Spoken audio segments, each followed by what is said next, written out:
वडोदरा शहर के पश्चिम इलाके से आज सुबह सुबह आग लगने की घटना सामने आई। दरअसल तांदलजा इलाके में पुनीत नगर 2 ग्राउंड फ्लोर पर एक फर्नीचर की दुकान मौजूद है, जहां पर शॉर्ट सर्किट की वजह से आग लगी। आग ने भीषण स्वरूप इख्तियार कर लिया था, जिसके बाद दमकल विभाग को इत्तला दे दी गई थी। हालांकि दमकल विभाग की 2 टीमें वहां पर पहुंच गई थी। वाड़ी दमकल की टीम और वासना दमकल की टीम मौके पर पहुंची थी, लेकिन उस दौरान फर्नीचर की दुकान में सारा फर्नीचर जलकर खाक हो गया था।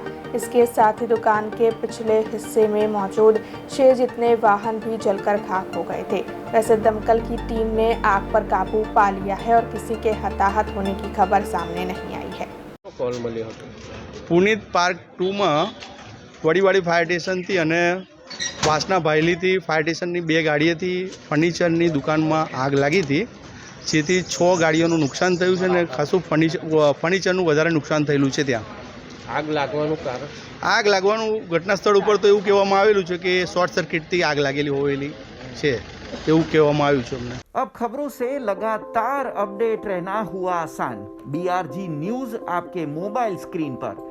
आज ही BRG न्यूज की mobile app Google play store और ऐप स्टोर से डाउनलोड करें और खबरों से लगातार जुड़े रहें।